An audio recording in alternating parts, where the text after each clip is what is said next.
following presentation is a Delmarva Studios production.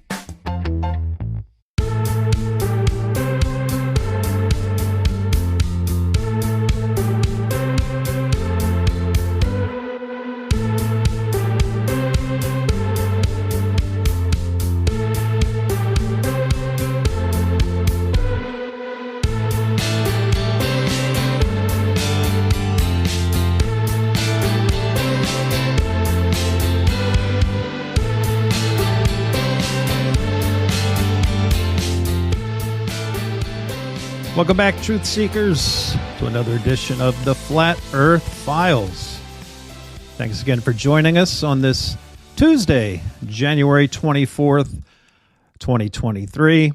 Almost 1 week left of what I consider the longest month of the year. But to be honest with you, it's been, we haven't been really crushed with terribly cold weather. It's been a little damp, but today was very pleasant. Went on a nice long walk, and I hope things are good in your neck of the woods. As always, we appreciate the continued support, the downloads, the emails, which I will be sharing with you in just a moment. Two announcements I wanted to make in just 2 days. On January 26th, we will be connecting with another listener. Jacques will be joining the program Thursday evening. We'll have a conversation, and we'll have that for you either late Thursday or Friday morning for your listening pleasure. And also another note, I will be interviewing Bart Sibrel. I interviewed him on my other podcast in the fall, and he reached out to me yesterday, and he had mentioned, by the way, if you don't know who he is, listen, I know most of you who are listening to this podcast are probably aware of who he is. He's the gentleman that would go around to the astronauts and ask them to put their hand on the Bible and say that they walked on the moon. He even offered, I think, $5,000? And he would even say, hey, just put your hand on the Bible, say you went to the moon, and give this $5,000 to your favorite charity. And none of the astronauts would do so. In fact, in one case, I think it was Buzz Aldrin punched him in the face. And in another case, I don't recall who the astronaut was, but he threatened to call the CIA, and I thought that was interesting. Like, if you or I had someone in our home or near our home who was harassing us, would we say we were going to call the CIA? No, of course not. Maybe if we were so flustered, we would say, we're going to call the police. But I found it very interesting that he said they were going to call the CIA. But anyway, Mr. Sibrel had reached out to me yesterday, and he had mentioned that some folks who were affiliated with the Apollo mission who couldn't really speak had recently passed, and he is now able to share more information about the Apollo mission. So new information I will be sharing on both podcasts. I'll release them at the same time because really it affects, I don't think Mr. Brell is not a flat earther per se, but he truly understands that NASA is a complete joke. Enron has more, Bernie Madoff has more credibility than NASA does. I think you will truly enjoy that conversation, which we will be having in the next couple of weeks.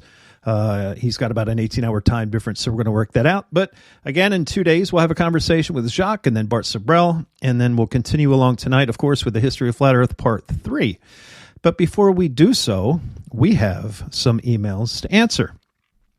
First, of course, Homeschooling Mama, we had mentioned about the Answers in Genesis program.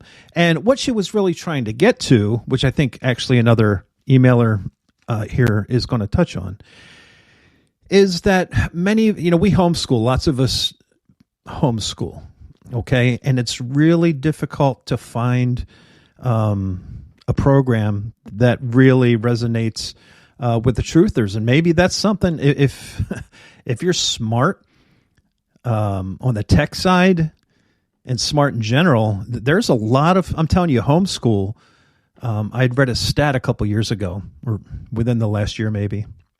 I think prior to the pandemic, it was maybe 2 to 3% of the population homeschooled. Post the scamdemic, I think they're closing on 8 or 9% of the people homeschool. It's exploded. So there is certainly a big market for homeschooling. But it's really hard to find a curriculum that matches, obviously you're not going to find one curriculum that matches everyone's beliefs, because even us amongst the truth community have bits of differences. But there's a lot of people out there who want to get their children away from scientism. And scientism, even in the web-based curriculum, which is really programmed and aimed at homeschoolers, they still push NASA. The Earth is billions of years old, and we're hurtling through space, and dinosaurs, and Big Bang Theory. And this is Christian-based curriculum. We use Alpha and Omega Publishing, AOP, Monarch. And the science is off the hook with that. She uses that for math, English, etc. But when it comes to science, we use our own program because they really push every grade heliocentrism. And that's something that bothers me. So, I think in fifth grade, we kind of taught her what the masses are taught. Like, hey, they believe this, so just because you're not left out in field. But she understands our beliefs, and she shares those beliefs with us. But getting back to the email, as a homeschooling mom, and again, this is a homeschooling mama from the Pacific Northwest, it says, as a homeschooling mom, it's hard to find good resources. AIG uses much scripture that she loves, but that's why it makes her scratch her head. Specifically, I'm wondering how a ministry can, and someone like Ken Ham, can be so spot on with the creation model, as the Bible teaches, yet not see the geocentric model. This is huge, and I agree. She says, I do remember back to when I didn't see it. AIG has a handful of articles teaching against flat Earth and the geocentric model. See, I didn't know that. So it's not like they aren't aware of it like I was. They know full well that this is a huge issue, and hopefully they did their homework. And once you look into it, you can't unsee it. And I completely agree with you, and I'm sure many of our listeners agree. Once you see it and once you understand the lies of heliocentrism, you can't ignore it, and there's no going back. No blue pill can fix it, right? So it seems like they are specifically teaching against the geocentric model and flat Earth on purpose, like they know something yet don't want to go there. It's a very interesting thought. They will not even give room for a healthy discussion. That seems purposeful and not very Christian-like. It just seems like a huge ministry like this, with so much money, would know something of the truth, and they have they have a responsibility to share this truth. So it makes me pause and question who's really behind this organization. Or are they just struggling with how to humble themselves and say they were wrong? Or maybe, that's a great question. It's really hard to say. She goes on to say, I even struggle with sharing what I believe now. I haven't shared with many. And listen, you're not the only one in the boat. I've said many times, there's no quicker way to have your friends and families, give you the stink eye than to even bring up the flat Earth. She says, and don't even get me started on the dinosaurs they promote, which I don't know much about, but I'm having a hard time believing they existed, which I don't think they existed either. And the fossil fuel story is a hoax. I want you to think there's only so much oil in the world. And those old pictures talking about the shale and the oil underneath, there's unlimited amounts. And it's been proven that even in certain oil wells that they've drained, come back eventually in years. Again, how can AIG be so big and claim God's word? Again, these are the people out of Kentucky that do the Ark exhibit and are very much spot on with creationism, and the world's only 6,000 years old, yet they talk about dinosaurs, and we're on a spinning ball. Interesting. How can AIG be so big and claim God's word is truth, yet not actually see this or teach this? Please share this with your listeners. I'd love to hear what others think. And again, you can send us an email, just like Homeschooling Mama did. It's theflatearthfiles@gmail.com. Again, it's theflatearthfiles@gmail.com. So we'd love to hear your thoughts. And also, you folks out there that homeschool, how do you present this? Is there a curriculum? Does anybody out there even know of a curriculum that shies away from heliocentrism and teaches geocentrism? I bet you it's very hard to find. And hey, maybe that's a business model one of you guys can pick up and run with. That would be very interesting. And also, I want to thank David from England. We had a nice conversation. He mentioned that normally when he goes to his barber, they talk about football, or here in the States we call soccer. They support the same team, Arsenal, by the way, which is having a heck of a run this year. And he happened to mention that his daughter was learning about the moon landings, and he didn't believe it took place. And he smiled, and they had a totally different conversation afterwards, which he totally enjoyed. And he just went on to say, it's nice to know that we are not alone in our thoughts. So thank you very much. We had a nice little email back and forth. And again, when I look at the numbers for this podcast, which I didn't expect, by now I figured maybe a couple hundred downloads. There is a lot of like-minded people. And I think it's time we start getting out of our comfort zone and sharing our thoughts, because if you haven't noticed over the last few years, the squeaky wheel gets the oil. And the progressive people in this country are the ones who are winning the war on information, or the info war, as a certain man would say. So, I hope this connects people. This podcast helps connect people. And there you go. Thank you to our friend over in the UK. Next email is from Misty, and mentioned that she was interested in the information about the pagan Christian holidays that we mentioned back in episode 13. I will go ahead and get that out to you in an email. I know you just sent that on Saturday. I'm behind on the emails. I'm terribly sorry. I will get that information out to you. And once I do that, I'll edit it back in the show description. Certainly by Wednesday, I will have that edited in the show description. I don't have it here handy. It's in my notes somewhere. So, Misty, thank you for taking the time to send us an email. God bless you, and you take care of yourself. And thanks again for your email. I'll get that out to you very, very soon. Our next email comes from Zoe. It says, I've been listening to your podcast, and I'm really enjoying it. I'm a seeker like you, and I'm very frustrated that I feel what we're taught at school isn't the full picture. She goes on to say, I have another angle to add to the topic. Before I discovered the flat earth topic about a month ago, I had been looking into the concept of astral projection and spiritual planes. When you read about that, you will see that where we are now is referred to as the physical plane. Obviously, planes are flat. But there are other planes, and it's a matter of vibration, not location. She goes on to say, if you have ever sat up when nearly asleep and realized that you're not in your physical body, you will be convinced of the concept of astral projection.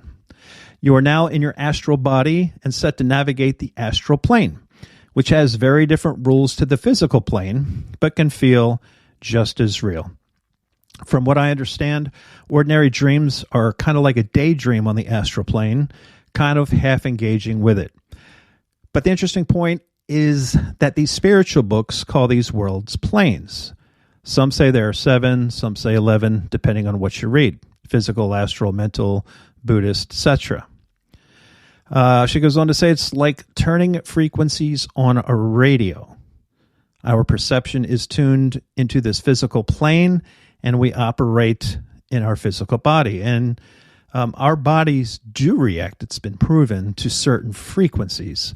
A lot of people say if you listen to music at a certain frequency, it can help heal your body, put you in a positive mood, and perhaps 5G, certain frequencies. And I think I said this before. Again, we're mammals like, whales and dolphins, and you can find all kinds of stories on Google. You don't have to search very hard to find out that, sonar kills whales and dolphins. So there is something to frequencies altering people. Anyway, I'm getting off point. Sorry, Zoe. It's like turning frequencies on a radio. Our perception is tuned into this physical plane, and we operate in our physical body. In sleep, we perceive a different side of things, one where things morph and shift, and we can control the outcome to a certain degree, but we are not truly on the astral plane. Hope you think about this. I've been interested in this topic for 10 years, researching it if you like, but there's still much more I have to discover. Let me know what you think. There you go. It is out there, folks. Thanks to Zoe. And by the way, she did include a video, which I haven't looked at yet, but I'll put it in the show description if anybody's interested. This video is called Godhead. Not familiar with it. And lastly, Robert, I appreciate the kind words, and I will do my best to fulfill your request there, sir. And it is appreciated. It's great to have these emails from folks around the world, around the country, and everybody's different philosophies. And, we should be open to everything if we are indeed truthers. That should be our mantra, right? So I will put this information in the show description for people to check out.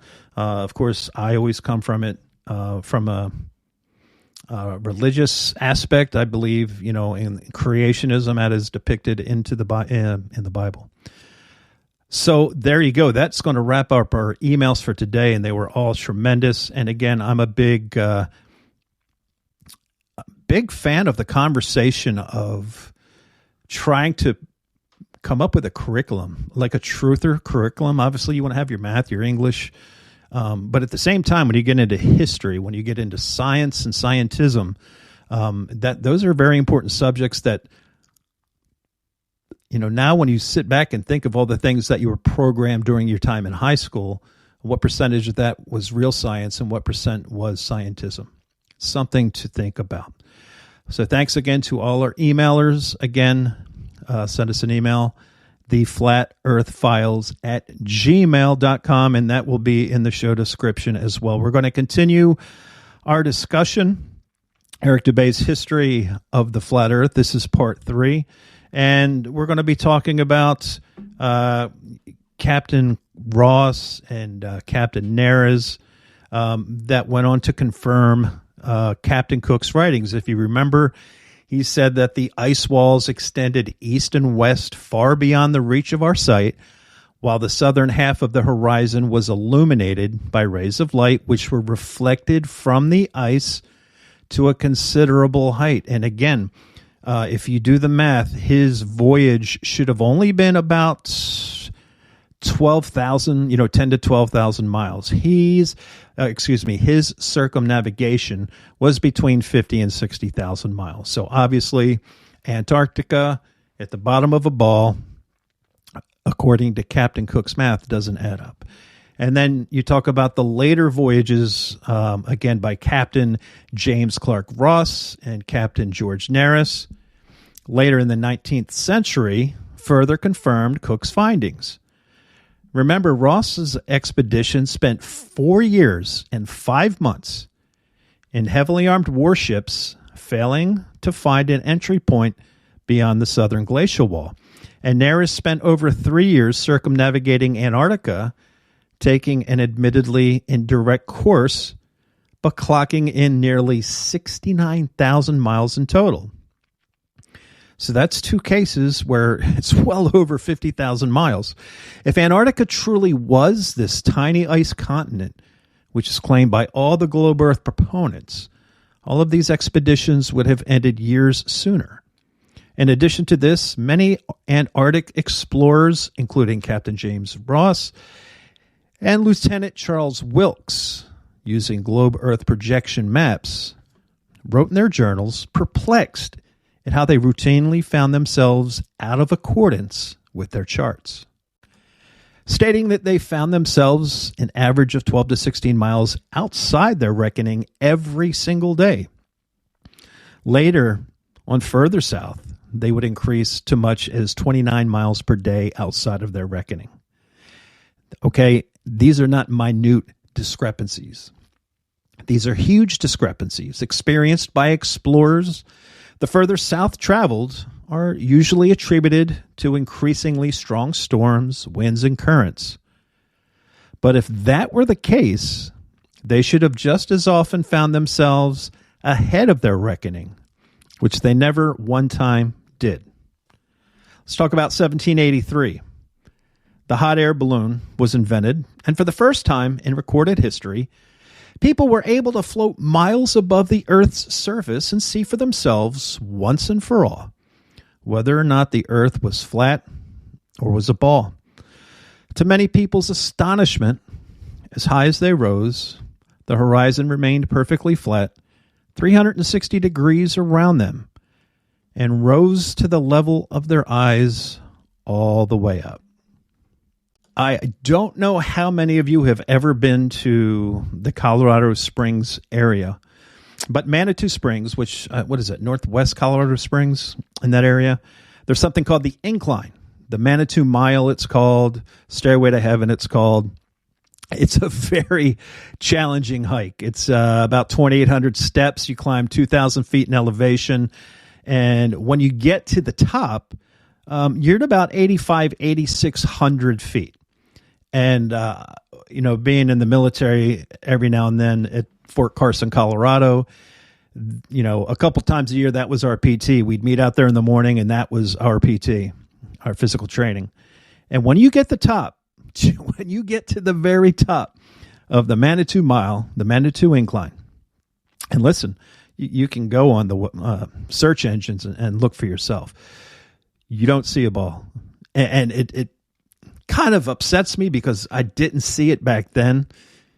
And part of me wants to hop in my car and drive back there right now. Colorado is such a beautiful state. We could see Garden of the Gods from our backyard. But it was flat. You didn't see any curvature. And you could see forever from 8,600 feet.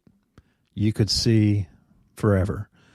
And I could venture to say that according to the, 8 inches per mile squared, we could have certainly, with our very own eyes, without the use of any P900 or anything else, probably seen from that distance further than what the globalist math says that you should be able to see. But when you stand up there at 8,600 feet, you don't see any curvature whatsoever. But getting back to that, Jay Glacier wrote in his Travels in the Air that on looking over the top of the car, which is obviously they call the part of the balloon that they are seated in, the horizon appeared to be on a level with the eye, and taking a grand view of the whole visible area beneath, I was struck with its great regularity. All was dwarfed to one plane. It seemed too flat. M. Victor Emmanuel, another hot air balloonist, wrote that instead of the Earth declining from view on either side, and the higher part being under the car, as is popularly supposed, it was the exact opposite. The lowest part, like a huge basin, being immediately under the car, and the horizon on all sides rising to the level of the eye.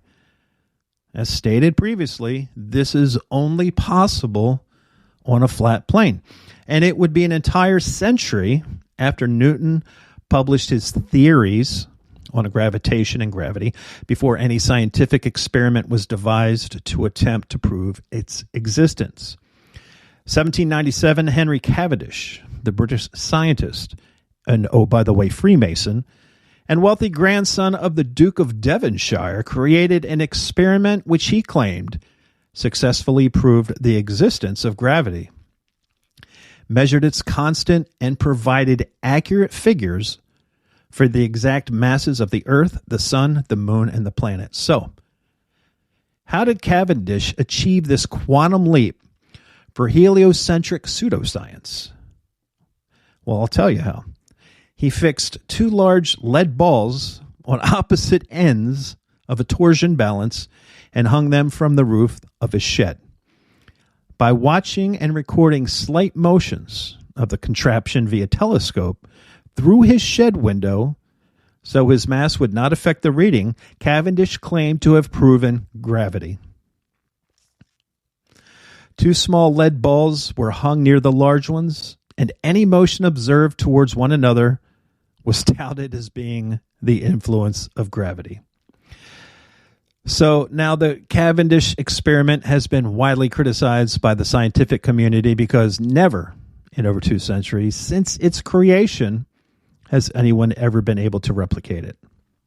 First, the balls simply do not always attract one another as they must for the so-called gravitational constant to be constant at all. Sometimes the torsion balance turns towards the balls and sometimes away, as it's impossible not to give some slight tremulous motion when interacting with it.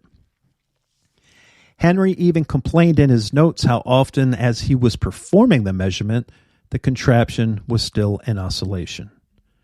Number 2, since his calculated force of gravity was 10 of 39ths weaker than the force of the electromagnetism from which all material objects are composed, there is no control for the experiment which can factor out and positively differentiate the alleged gravitational force from the known stronger electromagnetic force.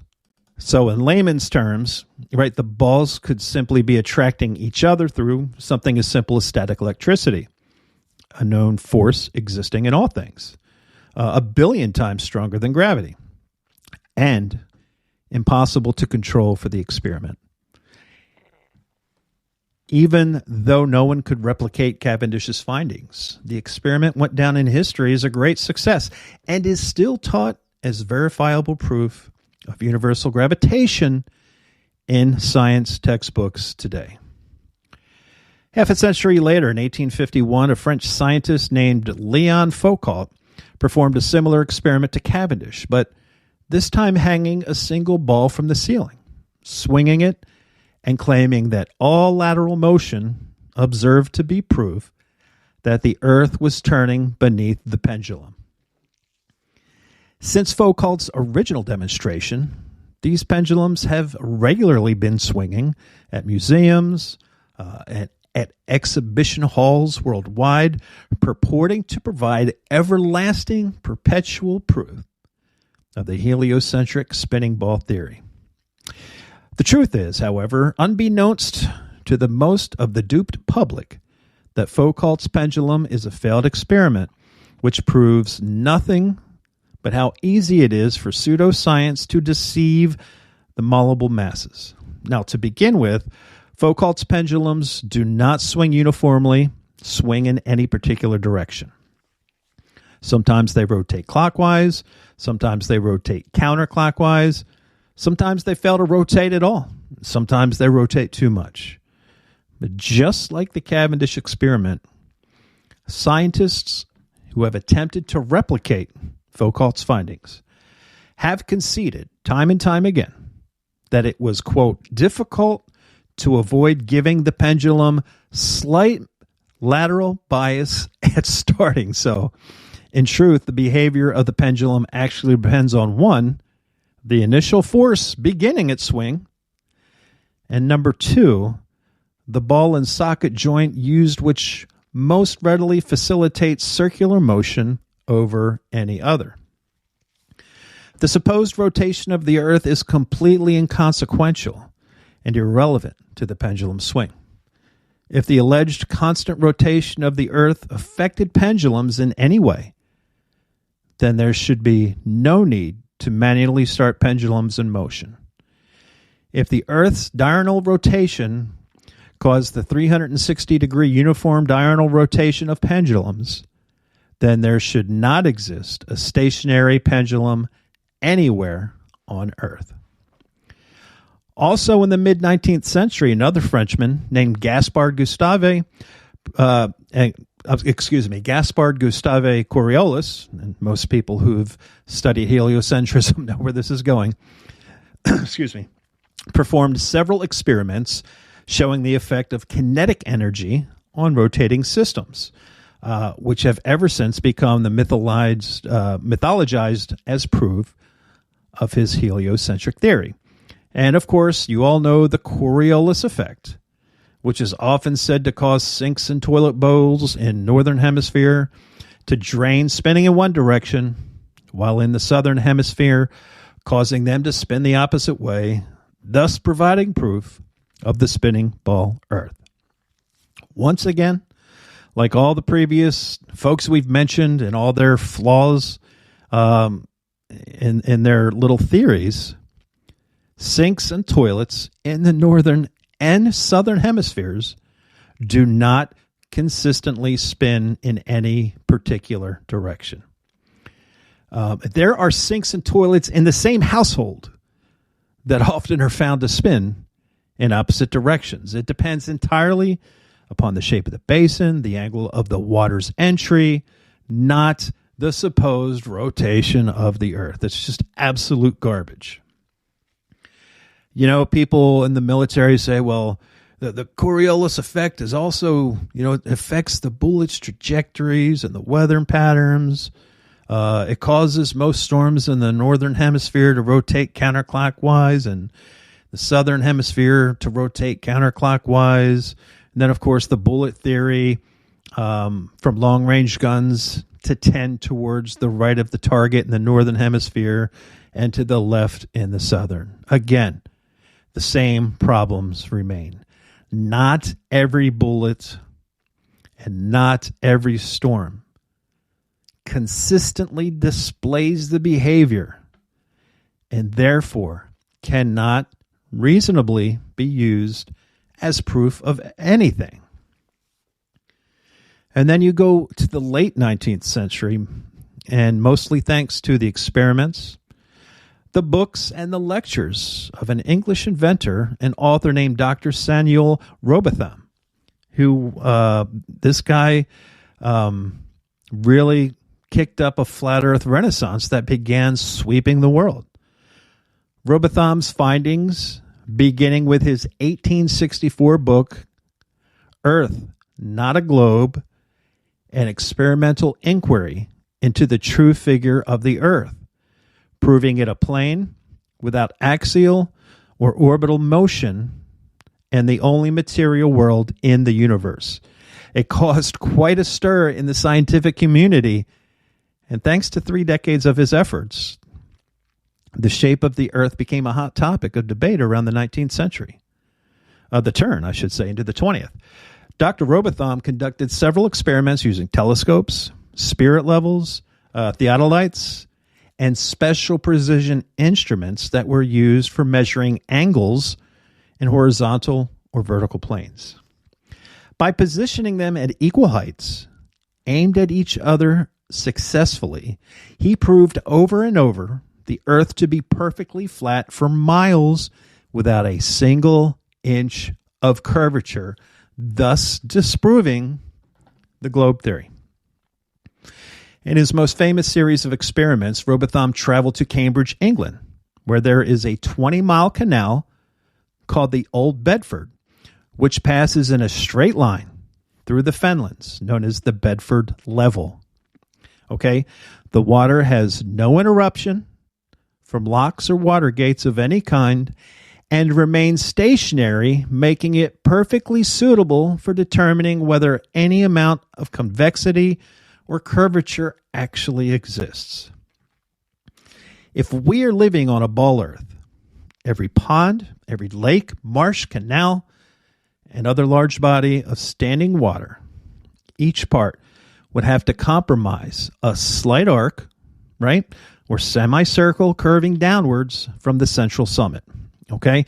If the ball Earth were truly 25,000 miles in circumference, as claimed by the heliocentrists, then spherical trigonometry dictates the surface of all standing water must curve downwards and easily measured by 8 inches per mile, multiplied by the square of the distance.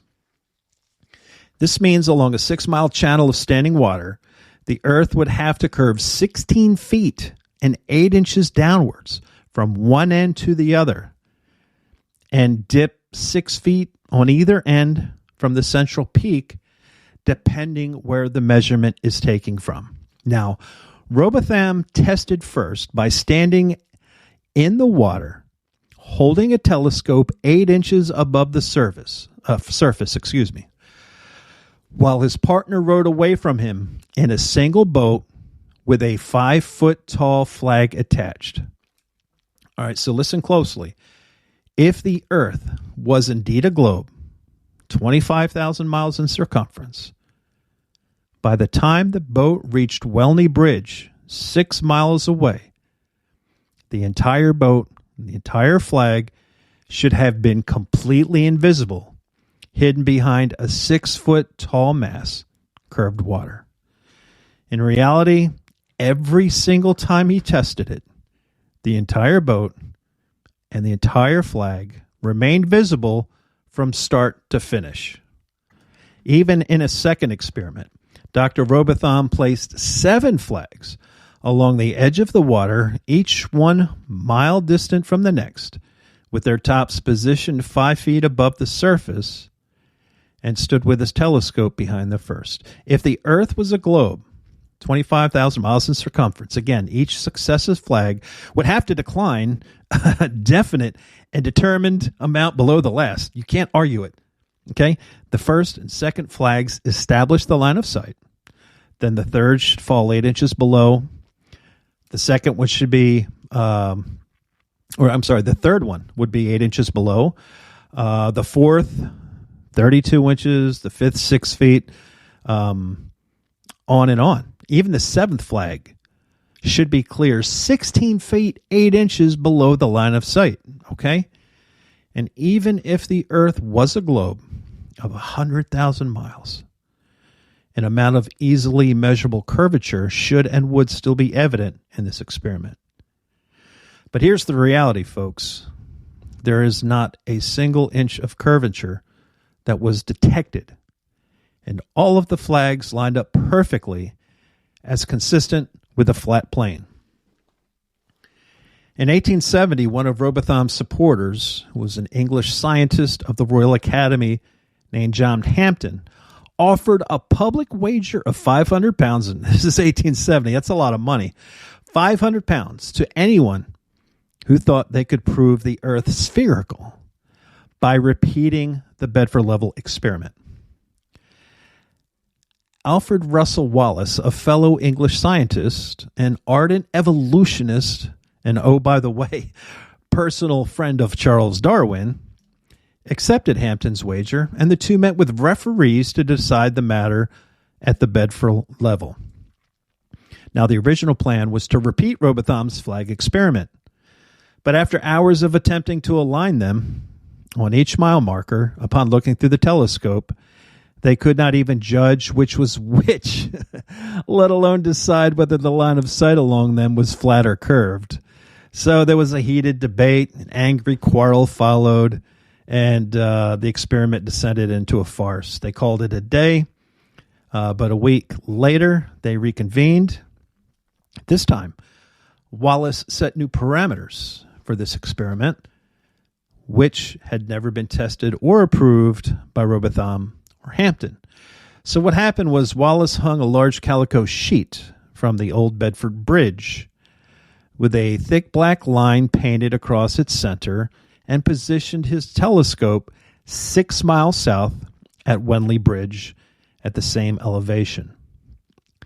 Then halfway between those 2 points, Wallace placed a long red pole topped with a marker disc designed to fall in line with the black painted marker and telescope. This part's interesting. All of these he placed at the Masonically significant 13 feet, 3 inches above the water. So Wallace's plan was to view the marker disc and then the black line through the telescope, and if the middle marker appeared below the line of sight, this would be taken as proof of the water's flat surface. And if the middle marker appeared above the line of sight, well, that would prove the Earth's curvature. Hampton immediately took issue with this new method of allegedly determining curvature, but begrudgingly accepted to continue. When viewed for the telescope, the center marker fell a tiny bit below the telescope crosshair, and the far marker on the bridge fell a tiny bit below that. So the result was not expected by either party, but Wallace quickly claimed there was the proof the Earth was curving downwards, while Hampton claimed the results to be in accordance with the law of perspective over flat surfaces. And this time, even a more heated debate ensued until Wallace refused to speak another word. With Hampton, he gave him the silent treatment and even had the police escort Hampton from his hotel room before leaving town the following day. The referees for the wager decided in favor of Wallace, and the money was given to him. In response, Hampton immediately published a 16-page pamphlet denouncing Wallace as a liar and cheat, and called, quote, "Is water level or convex after all? The Bedford Canal swindle detected and exposed." Another fellow English author and flat earther, William Carpenter, who we've talked about many times on this program, also was present during their experiment. And he wrote his equally scathing 30-page review of the swindle entitled, "Water Not Convex, the Earth is Not a Globe," demonstrated by Alfred Russel Wallace, March 5th, 1870. Hampton later took Wallace to trial and sued him for £500. The court formally decided in favor of Hampton that the bet was invalid and he had to return his $500 or £500. Next, Hampton immediately reissued his challenge to Wallace, increasing the wager to £1,000 and inviting Dr. Robotham to attend. This time, the experiment would be conducted as Robotham had originally done, standing in the water with a telescope held 8 inches above the water, observing a boat with a 5-foot flag attached, sailing 6 miles away from Welch's Dam to Welney Bridge. When the day of the wager came, poor weather prevented them from completing the experiment, so they postponed. Met with more bad weather, postponed again. On their third and final attempt before heading home, with the weather still overcast, they attempted the experiment. Unfortunately, shortly after reaching the halfway point, the boat became indistinguishable behind the haze, and the bet was called off because they couldn't see. The boat and the flag were visible, however, for the entire 3 miles. And in 2015, a group of flat earthers once again repeated Robotham's experiment at the Bedford level with similar results. They detected no curvature and saw the boat beyond the halfway marker, but became obscured by poor weather before reaching the full 6 miles. In 1871, after getting massive amounts of pressure from the public to address these claims from flat Earth proponents, Royal Astronomical Society President George Airy devised an experiment which he hoped that would once and for all prove Earth's axial motion and forever silence those rabble-rousing flat earthers that are still causing problems to this day. So, we've talked about this before, but by first filling a telescope with water to slow down the speed of light inside, then calculating the tilt that was necessary to get the starlight directly down the tube, Airy planned to measure the speed of the telescope and thereby the speed of the Earth by extrapolating the amount of tilt needed to keep the starlight coming in straight. Of course, as we know, the experiment would go down in history forever and be known as Airy's failure, because every time he repeated it, Airy found the starlight was already coming in the correct angle with no change necessary, proving that the stars move relative to a stationary Earth, not the other way around. Airy had meant to prove the heliocentric theory, but instead devised an everlasting proof of the geocentric model. After Robotham's death, Lady Elizabeth Blount, an English author and flat earther, vocal vegetarian, founded the Universal Zetetic Society, which attracted thousands of members and published a journal called, quote, The Earth Not a Globe Review, for several decades. That's dedication. Many other prominent flat earthers of the time also continued doing their best to spread the word. John Hampton continued publishing his own work and reprinted all of Samuel Robotham's material. Of course, 1885, Carpenter publishes 100 proofs the Earth is not a globe. In the 1892, Alexander Gleason released his new standard map of the world as it is, which remains to this day one of the most accurate flat Earth maps ever created. He had hoped it would completely replace globes and Mercator maps the world over. But unfortunately, his map's influence was short-lived. The next year, in 1893, Gleason published his flat Earth tome entitled, Is the Bible from Heaven? Is the Earth a Globe? Does Modern Science and the Bible Agree? Which gave many flat Earth proofs and also explained his map. In 1899, the South African flat earther author, Thomas Winship, published his work, quote, Zetetic Cosmogony, evidence that the world is not a rotating, revolving globe, but a stationary plane circle. And then you get into 1903. We'll touch on this for a minute, and we'll pause, and we'll wrap this episode up. But again, 1903, that's when airplane travel starts to kick off. Again, had it been invented in Copernicus's era, it would have destroyed his spinning ball Earth fantasy long before takeoff, okay?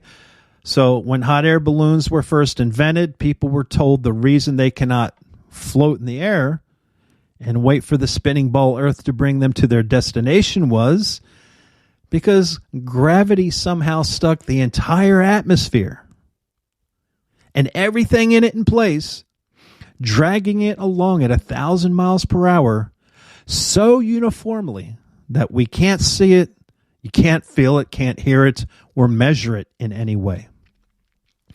Once airplane technology evolved so that we could fly at comparable speeds to the Earth's supposed rotation, however, it became immediately apparent that the Earth and its atmosphere could not be constantly rotating 1,000 miles per hour from west to east.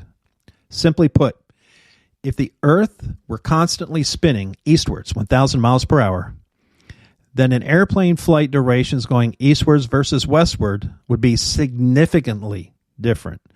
And we have mentioned that several times. And then, of course, no one has flown across Antarctica as well. And, you look at the flights on a ball Earth, if you're going from Johannesburg to Perth, why are they going to Dubai first? You look on a flat Earth map, it makes complete sense, 100%. And we've talked many times about,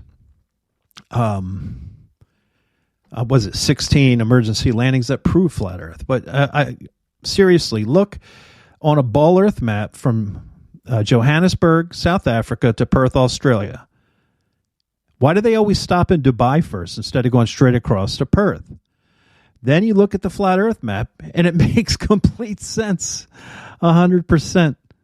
It makes complete sense. And then, of course, 1916, you have Einstein that had published his general theory of relativity, just another revision of heliocentrism, which in one philosophical swoop abolished the ether from scientific study and replaced it with a form of relativism, which allowed for heliocentrism and geocentrism to hold equal merit.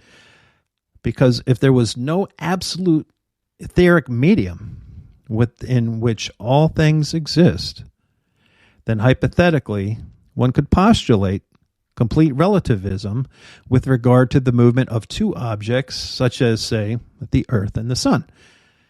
And one philosophical leap, with no scientific evidence to support it, Einstein and the heliocentric establishment were thus able to sweep Airy's failure, Michelson, Morley, Sagnac, and Gale, all the people we've talked about over the last few episodes who could not prove anything, just conveniently sweep them under the carpet and pretend those never existed, simply by claiming that all motion in the universe was relative. And wash your hands, end of story, right?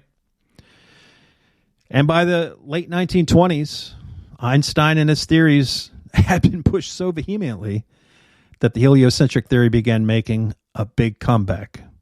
And Einstein was being touted as this genius and one of the greatest minds in history. He's an absolute fraud. Far from it. Even he himself admitted when asked, quote, "What is it like to be the smartest man alive?" He responded, "I don't know. You'd have to ask Nikola Tesla," who was a true genius, who in no way supported Einstein's relativity or the heliocentric theory. By the way, Einstein was even caught lying when he originally claimed to have never heard of the Michelson-Morley experiment, but would later admit that he had indeed created special relativity with the intent of abolishing the ether and nullifying the Michelson-Morley result. So yeah, there you go. We'll put a bow tie on it there. I hope everyone enjoyed this broadcast. Don't forget, in 2 days, we're going to have another guest on the podcast. We'll talk about the awakening journey and how they came about to flat Earth. And I hope we have a great conversation. And I hope to hear from you, as we have heard from so many of our great listeners. Again, please share your thoughts, or if you'd like to join the program and share your ideals with people, you're more than welcome. I want this particular podcast, to be a two-way conversation of people who are open-minded and wanted to share their thoughts. I figured I'd get a few emails because, there's trolls out there, but everyone has been so kind, and I haven't had one nasty email, not one troll. And I appreciate each and every one of you, and thank you for inviting me to be a part of your journey to the truth. It's something that is very much a part of my everyday life and has consumed me for the past several years, with something simple in mind, is just to leave a better footprint for my children and grandchildren, because they don't deserve what we're going through right now. And part of the reason why we are going through the struggle specifically for the last few years is because we haven't really done our end to uphold. We've let the 1% push us around, the 99%. And it's time we put our slight differences aside. And especially as, we're all good people and many Christians, truth seekers all around the world. We just want the truth. And that's not asking for much. Unfortunately, we know who runs this world. And we're going to have to put on our armor and fight the good fight if we want to leave this a better place. Anytime, when I was in the military, when we went to a particular base, we were always told you would always leave it in better condition than when you found it. So when the next unit replaces you, they have more comforts than how you found it. So we always took pride, whether it's you buy a house, you make it yours, you make it better, you make it comfortable. We have to do the same with this world. We can't just exist. Having a distractions in this crazy world is very important. Some of us love music. Some of us enjoy going to the movies, going to run, walk, fish. By the time April comes, April through November, I'm out there. I love fishing. I can walk down and I can throw my rig in and catch fish all day where we're at. We're really blessed. We have so many fish. And, hanging out with our chickens. Everyone needs distraction, but at the end of the day, we still, not just as citizens of X country, as, citizens of the United Kingdom, of England, of Germany, of Canada, of the United States, they like to put up these borders and separate us all, right? Well, if you want to go there, you have to show your passports. And I understand, I'm not like a bleeding heart. And I understand all the problems we have in many of our countries today due to what's going on. But at the end of the day, I've been all around the world to some of the poorest countries in the world. And they're not a whole lot different than you and me. They just want to get food in their belly, spend time with their family, and make it to tomorrow. And have a little fun doing so. And, that's all it is. Most of the people around the world are good people, just trying to make it to tomorrow, a little food in their belly. And it's the elites that are the ones stirring up all the trouble, all the controversy, trying to divide us, right? We have a lot of problems in the world. Many of them are because we've continually allowed them to make these changes, and they distract us, and we forget about, the Patriot Act, what? And it's already been 20 years, and nobody's even questioned the fact that they can come by, detain you, and hold you as long as they would like. So I didn't end this episode very quickly as I wanted to, but I'm just very passionate about the truth. I'm passionate about the future of our world. I think I need to stop saying of our country, of our world, because I get emails from all around the world, and we're all the same. We just want to be treated fair. We'd like our wages not to be taxed 25% and then go to the store and pay taxes again. And, our mortgage, we have a good portion of that is property taxes, which goes to the public schools, which indoctrinates your child. It's just a vicious cycle that we need to somehow break. And I really I'm very passionate about education. I've done many podcasts on the Department of Education and how the Rockefellers were involved in hijacking public education and turning it into what it is today, which is an absolute mess. And man, how awesome would it be to come up with a curriculum online? Could you imagine seeing somebody's face when they start to teach science and the earth is a flat plane? Imagine that blowing somebody's mind like that. But, when your child goes to school, it's in many cases, it's not a discussion. It is memorize and regurgitate is exactly what it is. This is what it is. You'll accept it. I don't think they really teach critical thinking anymore in school. Discussion, debating, very important. When you find yourself in a tough time in life, you have to have critical thinking skills. How do you get out of this jam? How do you do this? Because the answers aren't always on the internet. So there you go. I think I'm done ranting. Thanks again, all you guys, for your continued support. And again, hit me up. I almost gave you the wrong one. The Flat Earth Files at gmail.com. The Flat Earth Files at gmail.com. I guess that's it. Thursday night, we'll have an interview for you. You'll enjoy that late Thursday night or Friday. And then I'll try to get another podcast out. If not this weekend, certainly Monday. All right. That's it, guys. Have a great day. We'll talk to you in a couple days. God bless.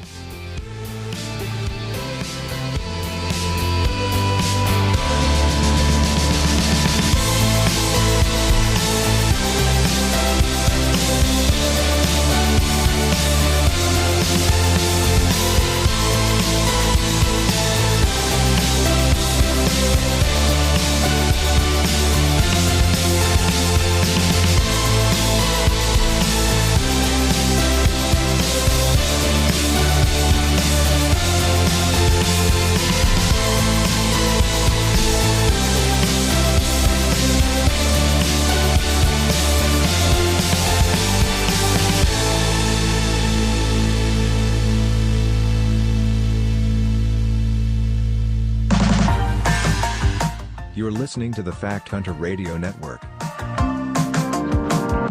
Just the facts, ma'am. Hey, hon, we really need new phones. T-Mobile will cover the cost of 4 amazing new iPhone 15s, and each line is only $25 a month. New iPhone 15s? Best new year ever. Get 4 iPhone 15s on us with eligible trade-in when you switch to T-Mobile. Minimum of 4 lines for $25 per line per month with autopay discount using debit or bank account. $5 more per line without autopay, plus taxes and fees. Phone fee at 24 monthly bill credits for well-qualified customers. Contact us before canceling account to continue bill credits or credit stop and balance on required finance agreement due. $35 per line connection charge applies. See T-Mobile.com. Hey, hon, we really need new phones. T-Mobile will cover the cost of 4 amazing new iPhone 15s, and each line is only $25 a month. New iPhone 15s? Best new year ever. Get 4 iPhone 15s on us with eligible trade-in when you switch to T-Mobile. Minimum of 4 lines for $25 per line per month with autopay discount using debit or bank account. $5 more per line without autopay, plus taxes and fees. Phone fee at 24 monthly bill credits for well-qualified customers. Contact us before canceling account to continue bill credits or credit stop and balance on required finance agreement due. $35 per line connection charge applies. See T-Mobile.com.